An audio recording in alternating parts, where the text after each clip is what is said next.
E aí, pessoal, tudo bem? Hoje a gente começa a unidade 4 falando sobre variáveis do treinamento. Lembrando que depois da aula eu peço que vocês acessem esse link que está aqui embaixo, lá no Socrative, é a mesma sala, tá? A sala IF 2020, e façam as atividades, os exercícios referentes a essa unidade. Não se esqueçam de não consultar, né, e tentem entrar uma vez apenas para fazer os exercícios para que vocês não atrapalhem depois a parte estatística. Bom, vamos começar. Sobre as variáveis de treinamento, é importante a gente falar que toda vez que eu vou fazer um programa de treinamento ou vou começar algum treinamento, eu tenho uma série de variáveis que eu posso manipular. Então, elaborar um programa requer manipulação de variáveis. Dentre elas, pode ser o tipo de exercício que eu vou fazer, se ele é mono ou multiarticular, se eu vou utilizar pesos livres ou máquinas, se eu vou fazer unilateral ou bilateral. Então, isso são escolhas a serem feitas. Em relação à ordem do exercício, eu posso também fazer exercícios mono ou multiarticulares primeiro, né? Então, primeiro eu vou fazer multiarticular para depois eu fazer monoarticular, é uma opção. Eu posso também pensar, primeiro eu vou treinar grupamentos grandes para depois treinar grupamentos pequenos, ou vice-versa, é outra opção. Sobre a intensidade do treinamento, na musculação, intensidade para a gente quase sempre vai significar carga em quilos. Então, que carga eu vou utilizar? Isso daí vai ser padronizado em função da minha força máxima, ou seja, minha 1 RM ou uma repetição máxima, que é a quantidade máxima de peso, né, quilos, que eu consigo mover em uma única repetição. 100%, então, 1 RM é meu 100% de força. Ou eu posso utilizar o percentual desse 1 RM. O percentual é quando eu utilizo, eu vou trabalhar com 80% do meu 1 RM. Então eu vou ser capaz de fazer mais do que uma repetição apenas. Então também são variáveis a serem consideradas no seu planejamento. Volume, que para a gente significa basicamente quantos exercícios eu vou fazer por sessão de treinamento. Vou fazer 6, 7 exercícios no meu treino de hoje. Ou até mesmo quantos exercícios eu vou fazer por grupamento muscular. Para um grupamento muscular grande eu vou fazer mais exercícios, para um grupamento muscular menor eu vou fazer menos exercícios. Isso varia. Quantas séries eu vou fazer por exercício? 3, 2, 1, 4, 5 séries no mesmo exercício. E quantas repetições eu vou fazer em cada série? 6, 10, 15, né? Depende do seu objetivo. Isso é volume. O intervalo de descanso, que eu vou dar uma atenção maior aqui, porque essa daqui é uma variável que ela é um pouco deixada de lado, mas ela tem uma fundamental importância no treinamento, que é quanto tempo eu vou dar entre as séries para eu descansar. Vou fazer uma série do exercício, descanso quanto tempo e faço novamente aquela mesma série de exercício. Ou quanto tempo até o próximo treino. Isso é muito importante, né? A sua recuperação. Eu treinei hoje, treinei membros inferiores, né? Quando eu vou poder treinar membros inferiores de novo? Então a gente vai discutir um pouquinho sobre isso.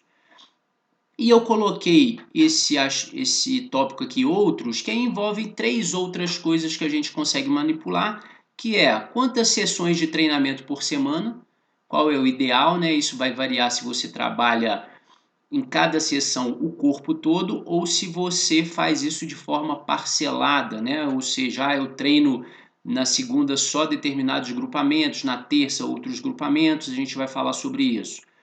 Qual o tipo de ação muscular? Se eu vou trabalhar isometria, se eu vou fazer concêntrico, se eu vou fazer excêntrico, se eu vou fazer concêntrico, excêntrico, enfim.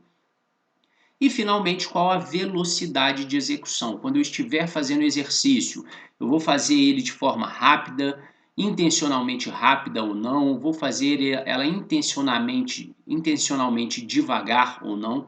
Então isso tudo vai variar. Em relação ao tipo de exercício, aqui a gente tem alguns exemplos. Esse exercício, por exemplo, é um exercício monoarticular utilizando peso livre. O movimento articular realizado aqui é apenas a abdução da articulação do ombro, por isso que ele é monoarticular, ou seja, apenas uma articulação envolvida fazendo o movimento, né, durante o exercício, e ele está sendo feito com peso livre. Eu posso fazer também biarticular ou multiarticular, dependendo do exercício. E nesse caso aqui é máquina. Por que ele é biarticular? Porque aqui, apesar dele estar treinando a mesma musculatura que esse primeiro exemplo, né, o deltoide, ele está fazendo uma abdução aqui na articulação do ombro, ele também está fazendo uma extensão do cotovelo, então o tríceps também está atuando nesse exercício. Se você reparar essa sombra aqui inicialmente, ó, o cotovelo estava flexionado e aí na posição final ele estende, por isso que ele é biarticular. Eu tenho cotovelo e tenho ombro se movimentando durante o exercício. Eu posso também manter o exercício monoarticular, concentrado apenas em uma articulação, porém agora eu vou fazer ele no cabo. Ou eu posso fazer ele biarticular, porém, em vez de fazer na máquina, eu vou fazer com pesos livres. Então são escolhas que a gente faz. Dentre isso, algumas características que nós temos de exercícios monoarticulares. Eles isolam grupamentos musculares específicos. Então, geralmente, a gente treina isso para isolar determinado grupamento muscular, para que outros músculos não auxiliem durante a mobilização da carga. Geralmente, você precisa de menos habilidade e menos técnica para fazer esse tipo de exercício. Ele é menos complexo. Você tem, portanto, menor ativação neural. Por ele ser menos complexo, você ativa menos o seu sistema nervoso.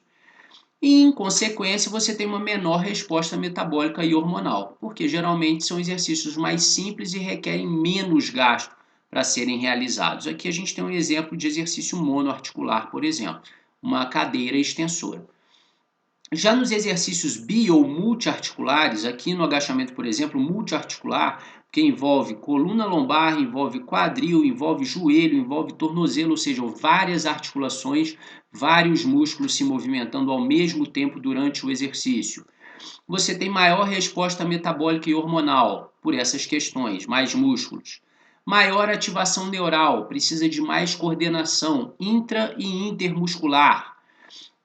Você precisa de mais habilidade técnica. A técnica para se fazer um agachamento livre dessa forma é muito mais complexa do que a técnica de fazer uma cadeira extensora, por exemplo. Geralmente você tem mais ganho de força e potência com esses exercícios, porque eles mobilizam mais massa muscular e também favorecem a ativação neural, que são importantes aí na ativação e na melhora da força. E permite levantar mais carga. Isso acontece por causa que tem vários grupamentos musculares auxiliando. Eu separei para vocês o nível de evidência. Então, esse posicionamento do Medicine and Science Sports and Exercise, que é do American College, em 2009 foi o último que saiu sobre isso, e ele coloca algumas recomendações em função do nível de evidência. Então nós temos nível de evidência A, quando essa evidência é muito boa, a informação é bastante confiável, né? Já temos dados científicos bastante robustos sobre isso. Ela pode ser B quando ela é moderada, né? Os dados são confiáveis, mas ainda requer um certo debate ou ainda tem lacunas a serem preenchidas. E C é quando a gente não tem quase nenhum estudo sobre aquilo, ou quando os estudos que nós temos eles ainda precisam melhorar bastante, né? Eles têm alguma carência importante para a gente poder concluir com certeza aquilo que está se falando. Nesse caso aqui, ó, então essa figurinha aqui é quando o nível de evidência é muito bom, tá, gente? Então a gente tem totais evidências para suportar isso daqui, ó.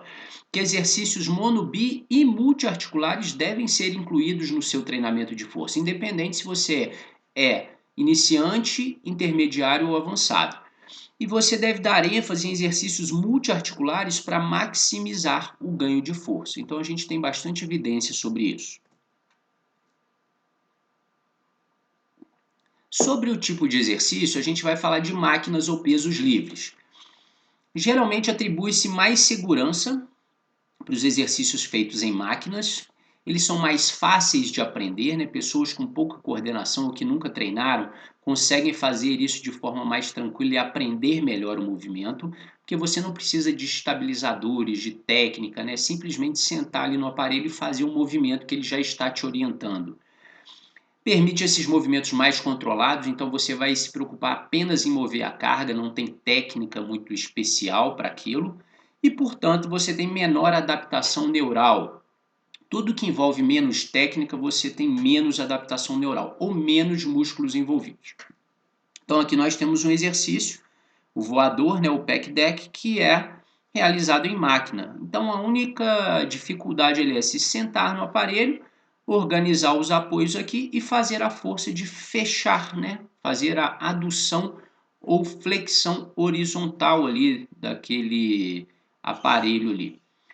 Já nos pesos livres, você precisa de muito mais técnica e coordenação intermuscular, né? Músculos estabilizadores atuando, possibilita imitar, de certa forma, alguns movimentos esportivos, né? Ele é mais específico para os esportes, você consegue gerar uma mímica mais apurada em relação às modalidades esportivas que você faz, e ele é mais direcionado para pessoas experientes, em função de precisar de mais técnica, né? De mais coordenação, então subentende-se isso.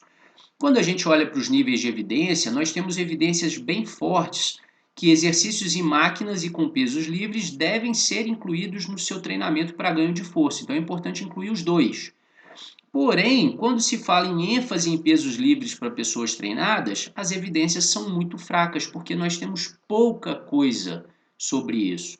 Então, por mais que a gente pense e que faça muito sentido isso de maneira teórica, realmente pessoas treinadas, elas conseguem desenvolver melhor nesses exercícios, né, teoricamente, porque eles já têm mais técnica, já têm mais coordenação, já têm mais adaptação neural, a gente não tem muitas evidências que suportem isso. Então, por isso que esse memezinho aqui, né, de uma dúvida, né, em relação a esse tipo de alegação.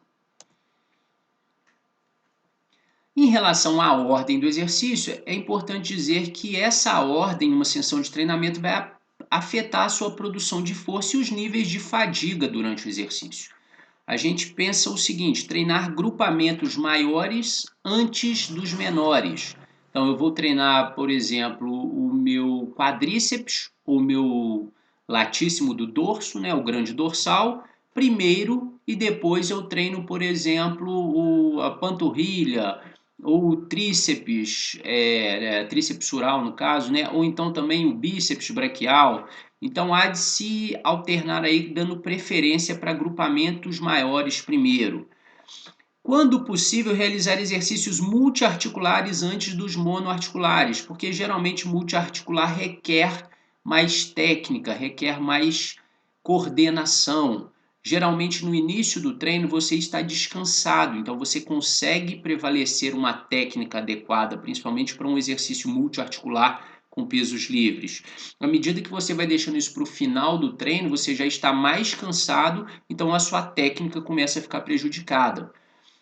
Se você faz um treinamento de todos os segmentos no mesmo dia, eu treino braço, perna, tudo em uma sessão de treinamento, é importante você alternar membros superiores e inferiores. Então, treinei agora membro superior, o próximo exercício é membro inferior, e o próximo membro superior, e assim por diante. No início do treino, então, os seus níveis de fadiga estão mais baixos, então você tem uma melhor possibilidade de técnica adequada e estão atrelados a maiores ganhos de força. Quando a gente fala para níveis de evidência, a gente não tem muita coisa sobre isso, são poucas pesquisas que investigaram isso. Que pessoas com qualquer nível de treinamento devem realizar exercícios para grandes grupamentos e multiarticulares antes dos monoarticulares e grupamentos menores.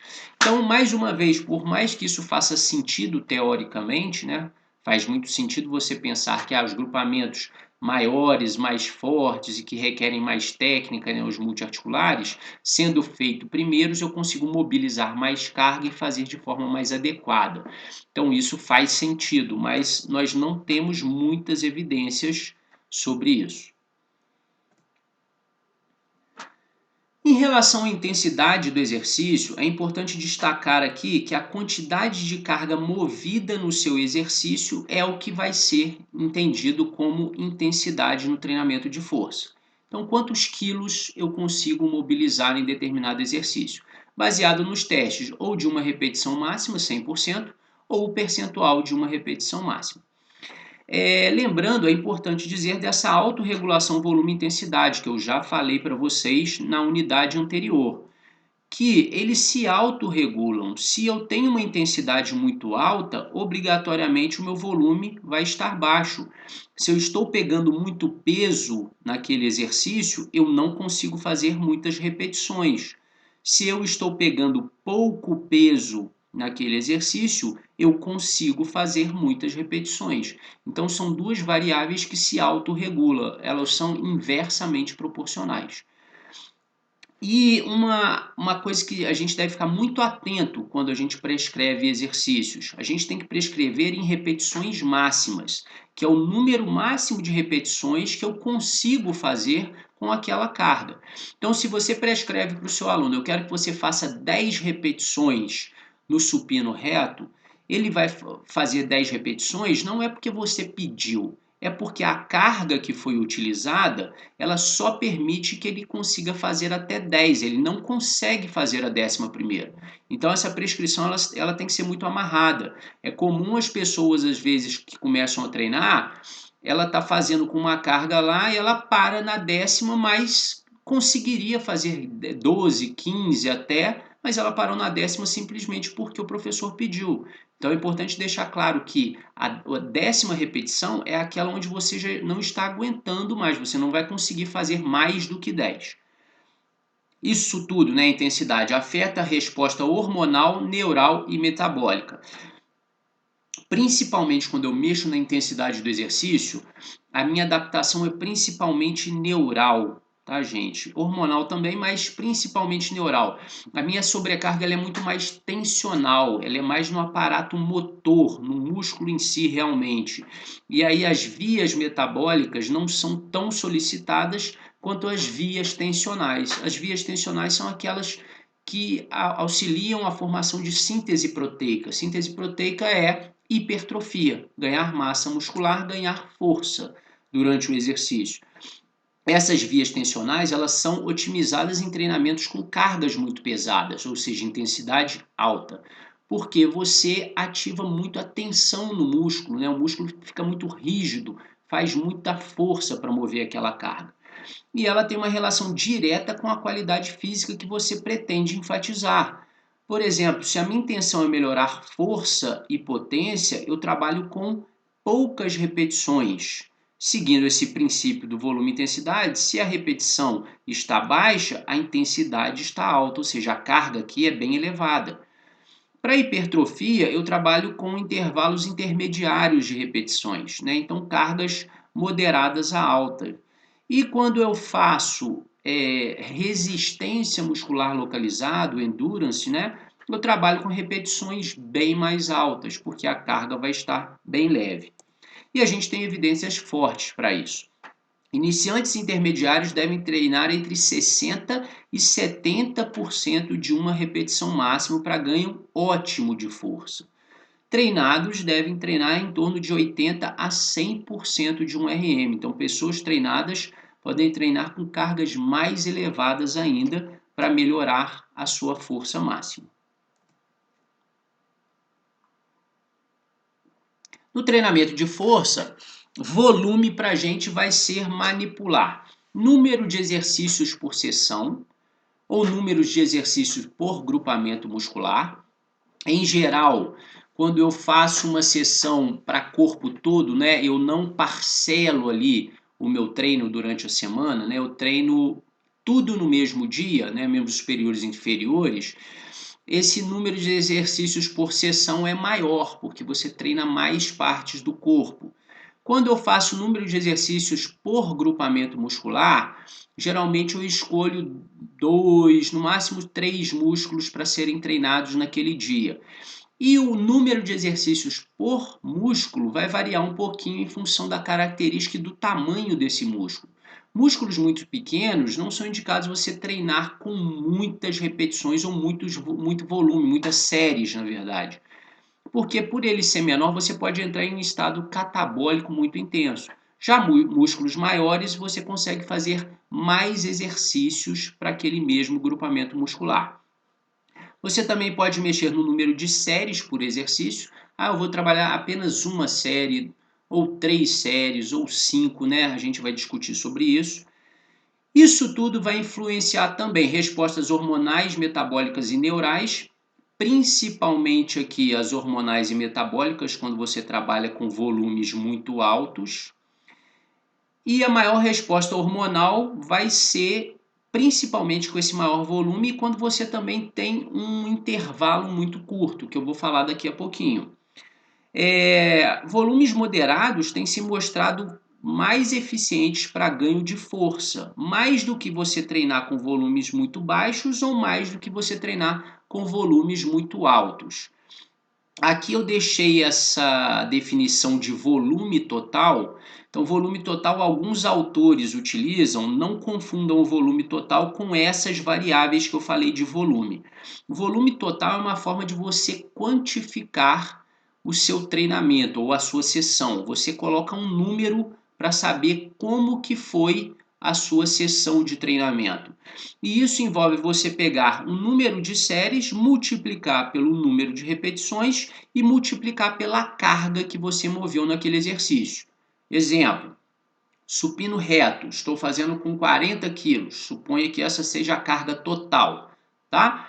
Então, eu estou fazendo 3 séries com 12 repetições com 40 quilos, então eu multiplico 3 vezes 12 vezes 40. Ele vai me dar um número. Esse número vai ser em unidades de treinamento, UT, tá? Porque eu estou multiplicando número por quilo, então não tem uma unidade de medida correta, né? Então, eu transformo isso em unidades de treinamento. E esse número vai servir para você saber como que está o seu volume de treinamento naquela sessão. Chama atenção aqui para vocês para essas figuras aqui do lado, né? Elas são de um artigo de Badilho, lá do Journal of Strength de 2005, e ele mostra 3 exercícios diferentes, dentre eles o agachamento, e grupos que treinaram com baixo volume, com volume moderado e com volume muito alto. E eles mostraram que os grupos que treinaram com volumes moderados, eles ganharam mais força que os outros 2 grupos. O que treinou com volume muito alto e o que treinou com volume muito baixo. Ou seja, parece que não é interessante você aumentar também demais o número de séries no seu programa de treinamento ou número de exercícios, mas também não pode fazer pouco. Existe um número intermediário aí que é o ideal para você ganhar força. Isso é corroborado ainda mais quando a gente pega uma revisão sistemática com meta-análise que foi feita agora em 2019 e que ela compara uma série versus 3 séries para o mesmo exercício. Então ela pega diversos artigos, então uma meta-análise faz isso. Ó. Cada um desses tracinhos com pontinho verde que você está vendo é um estudo que mexeu com isso. Essa linha do meio seria a linha 0, que é, tanto faz uma série ou 3 séries, é a mesma coisa. O que se desloca para o lado positivo é favorável a 3 séries. O que se desloca para o lado negativo é favorável a uma série. E esse losango aqui, né, ele representa a média geral desses estudos. Então a gente percebe que para membros superiores, 3 séries é melhor do que uma série para se ganhar força. Mas observe que ele invadiu um pouquinho o lado de uma série, ou seja, é um pouco melhor, não é tão grande assim. Então isso mostra que esse volume de uma série também é bastante eficiente para você ganhar força. Mas 3 séries é mais eficiente. Quando a gente vem para a mesma comparação de uma versus 3 séries para membros inferiores, mais uma vez, 3 séries se mostra mais eficiente do que uma série para ganhar força.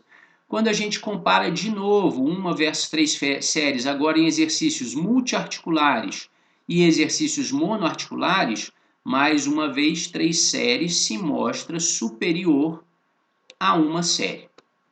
Bom, as evidências são fortes para isso, tá? Protocolos com uma ou 3 séries promovem ganhos de força. Porém, vai ser maior o seu ganho de força se você trabalhar com 3 séries.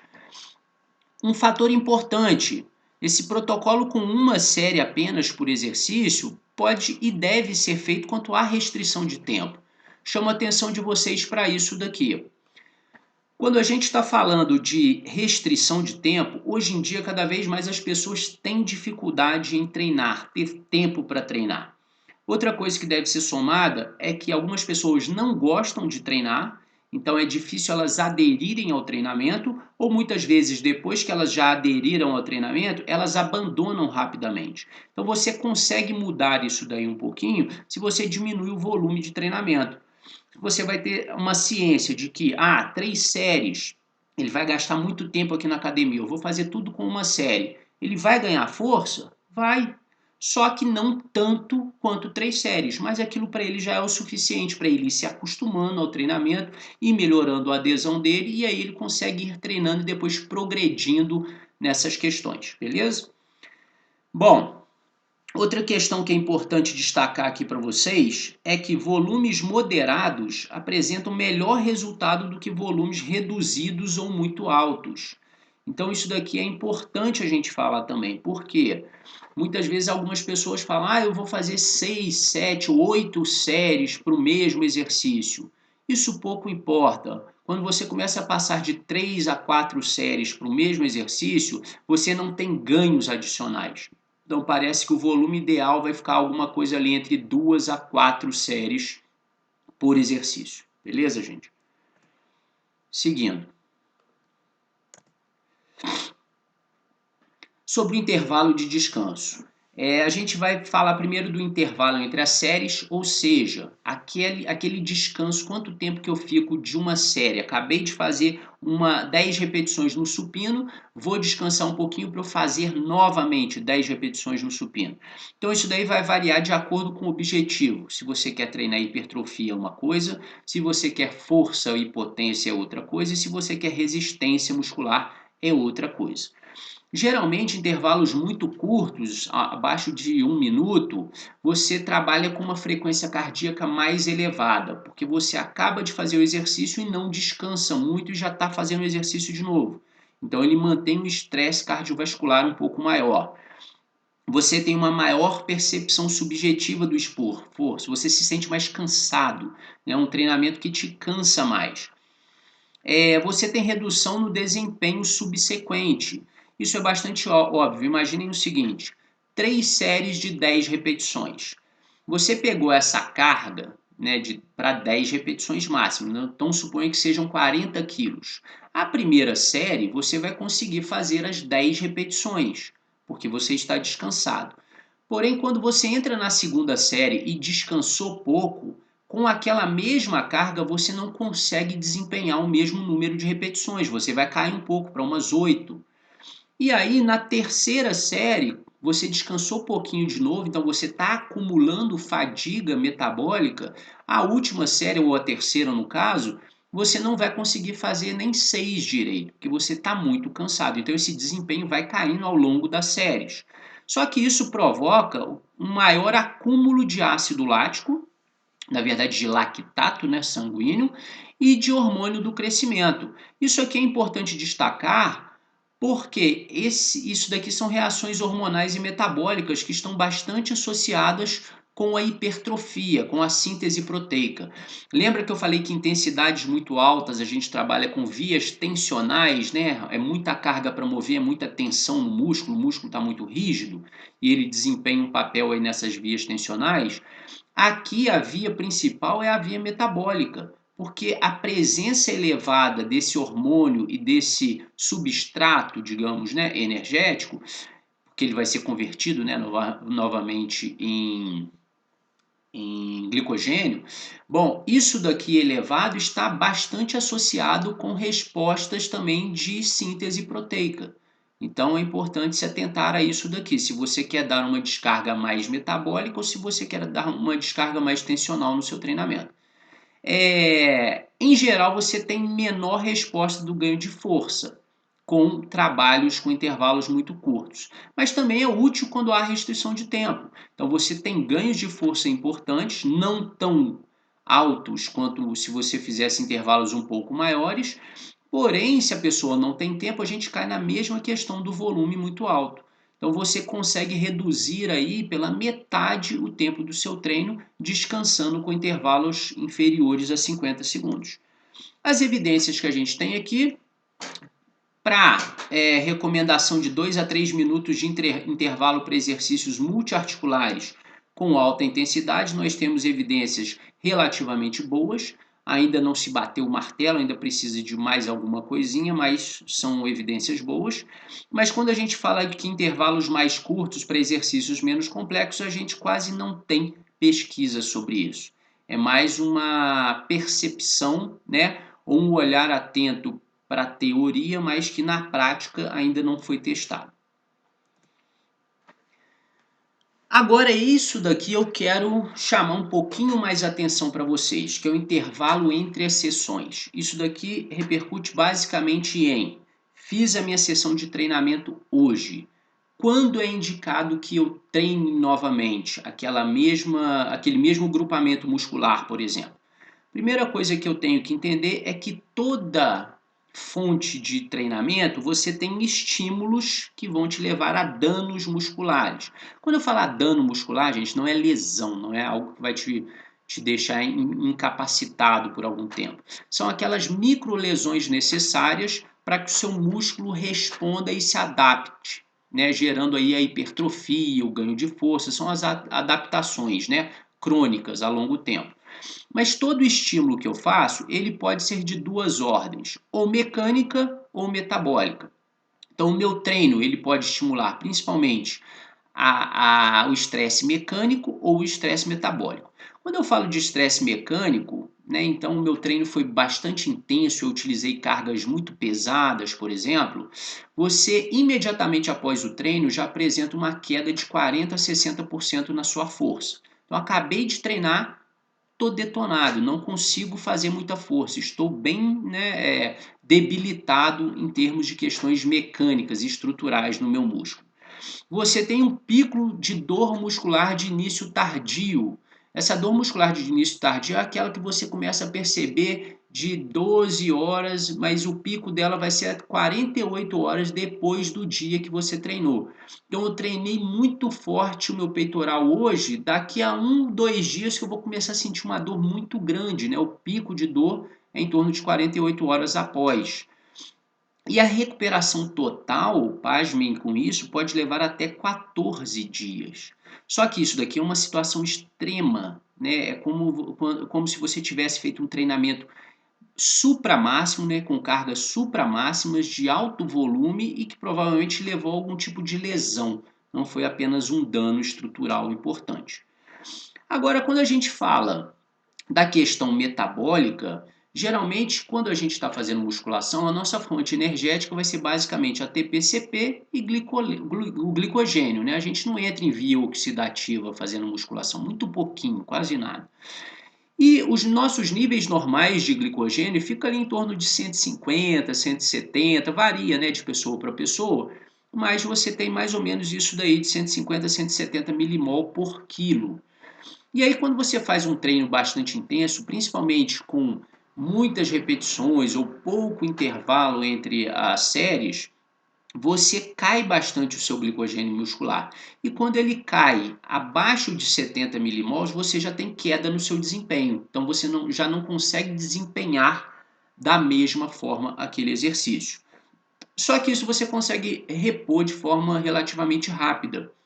Então, se você se alimentar ali com 5 a 6 milimols, né, de quilo por hora de carboidrato, você consegue repor isso daí aproximadamente em 24 horas.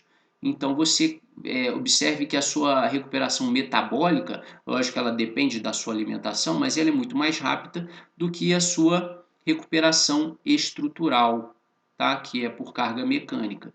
Isso tudo vai levar a alguns sintomas. A grande diferença dos sintomas é que, principalmente, a dor muscular tardia para a mecânica, o pico é 48 horas e a metabólica em torno de 24. E aqui na mecânica você tem aquela questão inflamatória, você tem edema, você tem calor, né, a musculatura mais avermelhada, mais inchada, o que não acontece muito quando a descarga foi metabólica. Uma atenção que eu chamo aqui para vocês é de um estudo bastante interessante, né, de 2008, que fala sobre a questão metabólica, né, reposição do glicogênio. Então, nesse eixo aqui você tem dias, né, um primeiro dia, segundo dia, terceiro dia, ou seja, está dando 24 horas de intervalo. E aqui você tem os seus níveis de glicogênio em repouso inicial, então em torno de 160, 170 aqui. Deu o estímulo de treinamento, olha, você depletou quase até 70, né? Ficou os seus níveis de glicogênio, só que aqui você fez uma alimentação, né? Se recuperou, descansou, e aqui você dá outro estímulo de treino.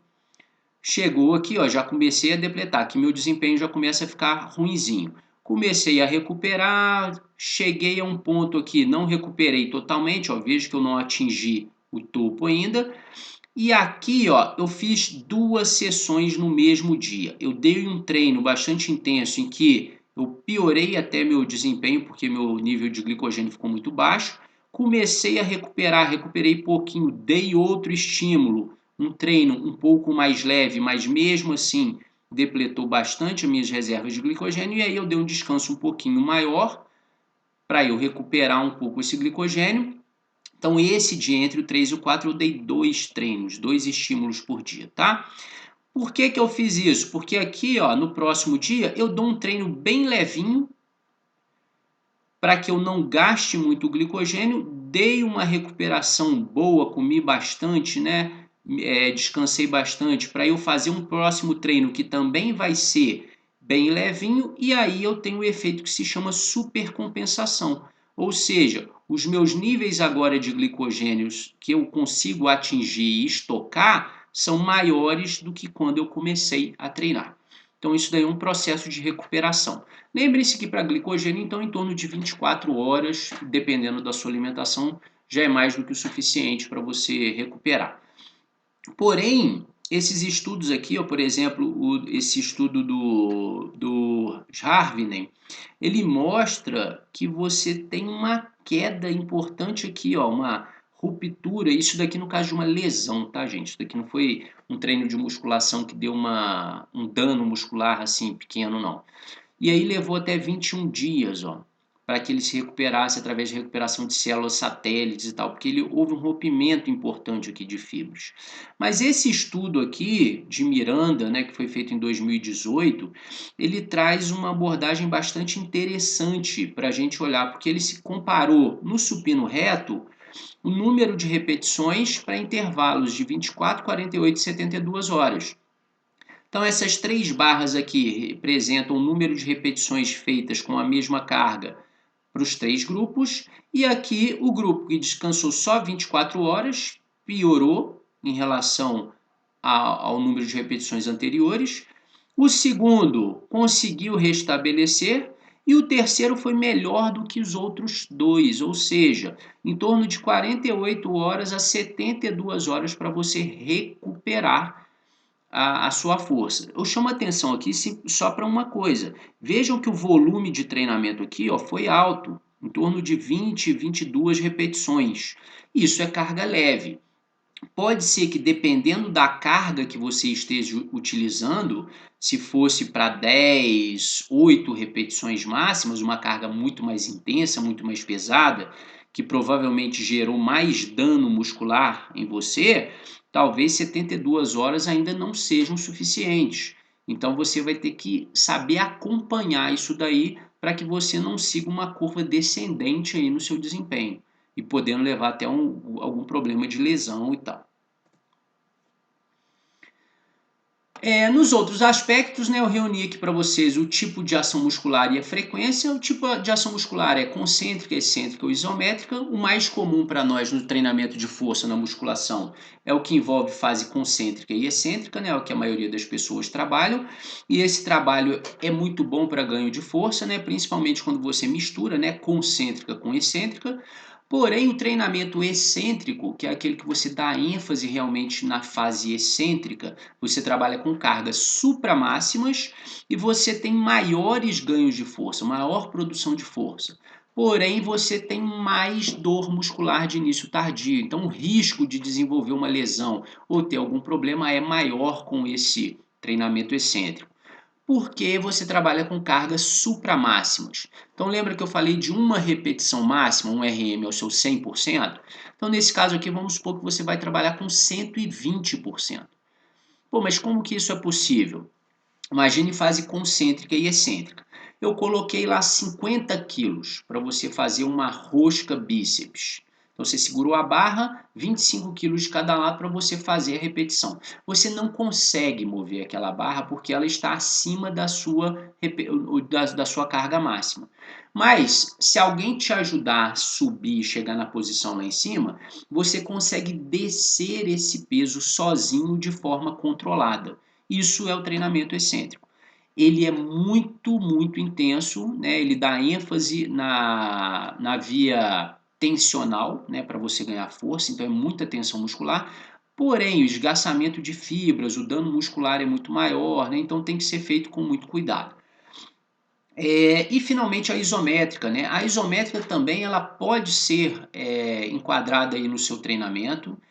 Em alguns casos específicos ela é importante, principalmente quando você trabalha a musculatura aqui do core, né, que é o abdômen, a lombar, né, musculatura estabilizadora, ou se a sua atividade esportiva requer muito isso. Eu, por exemplo, na escalada eu preciso de muita força isométrica, então eu tenho que ter isso na minha rotina de treinamento, né? Então ela é um adicional, ela pode e deve ser feita em situações específicas ou para algumas musculaturas específicas, como eu falei, tá? O nível de evidência para isso é bem alto, tá, gente? Você incluir ações concêntricas, excêntricas e isométricas nesses casos específicos. Quando eu falo de frequência, é o número de sessões de treinamento que eu faço num intervalo de tempo. Eu coloquei aqui semanas, mas poderiam ser meses, né? Depende do intervalo que você vai utilizar. Mas você vai contar quantas sessões, quantas vezes você treinou em um intervalo de tempo. Vai depender do volume, da intensidade que você trabalhar, do seu nível de condicionamento. É comum atletas fazerem 2 sessões de treinamento no mesmo dia, né? Como eu mostrei naquele gráfico anterior ali que eu mostrei da recuperação do glicogênio, né? Vocês viram que em um dia lá ele treinou 2 vezes no mesmo dia. Bom, em relação a esse número de sessão, a gente entende que aumentar isso daí vai permitir uma maior especialização. Você vai aprender mais e mais rápido aquele exercício, né? Você vai consolidar mais rapidamente aquele exercício. E sobre as evidências, a gente tem evidências fortes para treinos de 2 a 3 dias por semana para corpo todo e iniciantes. Então, vou treinar segunda, quarta e sexta, corpo todo, né? Vou fazer membro superior e inferior, lembrando de alternar nesse dia aí membros superiores e inferiores. Primeiro exercício membro superior, depois membro inferior e assim vai. A gente tem evidências relativamente boas aí para 3 a 4 dias por semana para pessoas que treinam de forma intermediária, para pessoas com um grau intermediário de treinamento, né? Que treinam de forma mais específica, né? Mais fracionada. Ou seja, hoje eu vou treinar peito e bíceps, amanhã eu vou treinar coxa, né? Membros inferiores, enfim, você consegue fazer isso daí. 3 a 4 dias na semana. E nós temos quase nada de evidência, né, que garanta de 4 a 6 dias para pessoas mais avançadas. Em geral, pessoas muito mais treinadas que querem melhorar mais ainda, elas precisam treinar muito mais. É só a gente lembrar daquilo que a gente viu lá no princípio do treinamento, na unidade anterior. Quanto mais treinada, menos treinável. Ou seja, como ela já está próximo ao topo dela, ao pico dela, você tem que dar estímulos muito variados, muito fortes, né? Aumentar muito a carga, volume, tudo, para você conseguir aumentar ainda mais um pouquinho. O que é diferente de um iniciante que, como a janela de adaptação dele é muito grande, qualquer coisa que você fizer, em geral, ele vai ter algum tipo de melhora. Tranquilo?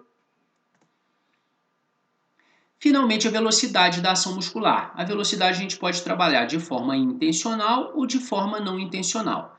A maioria dos estudos que trabalharam com cargas leves, né, e uma velocidade baixa de forma intencional, elas mostraram um menor número de repetições, um maior tempo de tensão, porém menos ganho de força.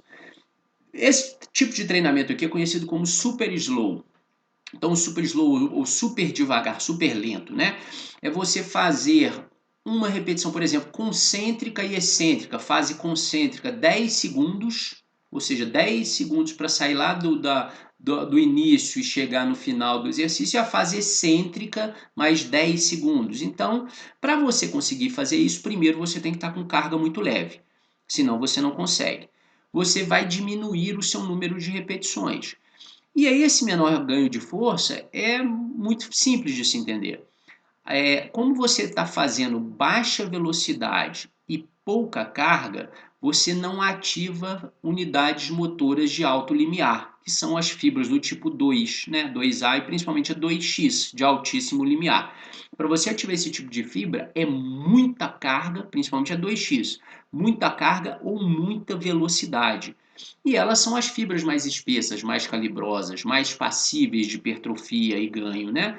Então, nesse caso, como você faz isso daqui de forma intencional, estou trabalhando com uma velocidade muito devagarzinho, com um pezinho muito pequeno, você não consegue estimular essas fibras, né, de forma muito intensificada, e aí você vai ter menos ganho de força. Agora, a velocidade não intencional ocorre de você fazer velocidade baixa, mas essa velocidade baixa não é porque você quer, é porque você não consegue fazer mais rápido do que isso, porque a carga está muito pesada. Então, se a carga está muito pesada, por mais que a sua intenção seja mover aquilo de forma muito rápida, você não consegue, porque ela é muito pesada, ou porque você já está chegando lá nas últimas repetições da série e você já está fadigado. Então, a intenção de você imprimir a sua velocidade máxima em cargas de moderadas a altas é importante para você ganhar mais força. Em relação às evidências que a gente tem sobre isso, são muito boas, que pessoas destreinadas devem utilizar essas velocidades não intencionais, baixas e moderadas, ou seja, se é não intencional, se a velocidade está baixa ou moderada, quer dizer que a carga está alta ou moderada. Elas são boas para pessoas moderadamente treinadas, utilizando velocidades moderadas também, ou seja, cargas relativamente altas, né? Porque a velocidade não vai ser muito alta, nem muito baixa. E não temos quase nada sobre isso, né? Pessoas treinadas sempre tentar impor maior velocidade, tudo independente da carga. Mas isso também faz muito sentido do ponto de vista fisiológico. Se a gente olha para a fisiologia do exercício, principalmente no aspecto neuromuscular, quanto mais força e mais velocidade eu tento imprimir, mais eu ativo fibras de alto limiar, que é as do tipo 2, né, 2A e 2X, que são as fibras mais passíveis de ganho de força e de hipertrofia.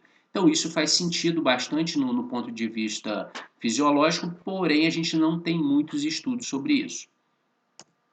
Gente, finalmente eu deixo aqui para vocês as zonas de treinamento que são propostas pelo American College desde 2009. A gente ainda não teve uma atualização desse posicionamento dele. Mas até então, para iniciantes e intermediários, o que se trabalha em geral é trabalho para força pura, né? Ganhar capacidade de gerar força, trabalho, né? Mecânico. Uma intensidade entre 60% e 70% da sua força máxima, que vai lhe permitir fazer de 8 a 12 repetições com intervalo de 2 a 3 minutos. Se eu quero força hipertrófica está muito mais associada ao volume muscular do que realmente à capacidade de gerar força. Não estou falando que força hipertrófica você não ganha força também. Ganha, mas não tanto quanto esse trabalho direcionado apenas para força pura. Nesse caso aqui de 70% a 85%, de 8 a 12 repetições também, diminui o intervalo. Nesse primeiro aqui, como eu queria força pura, né? Eu aumento o intervalo para eu recuperar bastante o suficiente para que na próxima série eu consiga fazer novamente com aquela carga, aquele número de repetições. Aqui não, aqui eu quero dar um estresse metabólico e hormonal. Eu quero gerar algum tipo de edema, algum tipo de estresse metabólico aqui, para que eu tenha o desenvolvimento da hipertrofia, principalmente sarcoplasmática. E a força de resistência geralmente são cargas baixas, né, 40 a 60% da sua força máxima. O número de repetições aumenta em função da carga ser baixa e o intervalo cai bastante também, porque você quer resistência. Então você quer dar uma sensação de conseguir fazer mais repetições em menos tempo. E por fim, para pessoas avançadas. Então, quando o cara já tem mais de 3 anos, é difícil a gente falar se ele é avançado em função da quantidade de tempo, né? O mais adequado seria em termos de sessões de treinamento. Mas quando ele já é bastante treinado, já treina há bastante tempo, as recomendações são para força pura de 80 a 100%. Então, a carga bastante elevada e olha o número de repetições. Vai variar de 1 a 6 repetições, de 1 a 6 repetições, com um intervalo maior também pelos mesmos motivos que eu expliquei. Para a força hipertrófica, de 70 a 100%, de 1 a 12 repetições máximas, só que eu diminuo um pouquinho o intervalo. E para a força de resistência, realmente, cargas bem leves. Por eu ser treinado, eu vou conseguir fazer mais repetições com aquela carga e o intervalo mais curto. Beleza? Bom, gente, era isso que eu tinha para falar para vocês sobre essa parte aqui, né, da unidade 4, das variáveis do treinamento de força, o que você consegue manipular ou não. E aí agora eu vou propor o trabalho que a gente vai fazer, né? Então, após assistir essa aula, corre lá no Socrative, acesse lá no login de aluno, entra na sala IF 2020, coloque o seu nome, faça 100 consultas, são 5 questões sobre esse conteúdo que eu acabei de passar para vocês. Tentem responder sem nenhum tipo de consulta, não entre mais de uma vez, tá? Faça apenas uma vez para facilitar ali o meu controle. E depois disso, a gente vai marcar o nosso encontro. Eu vou mandar um e-mail para vocês para que a gente marque o nosso encontro presencial. Presencial não, desculpa, o nosso encontro online, mas que a gente vai fazer ao vivo, né? Provavelmente essa semana tenha que ser na quarta-feira, 10 horas da manhã, porque quinta-feira é feriado, tranquilo? Então a gente vai combinando aí durante a semana. Aproveitem aí e até mais.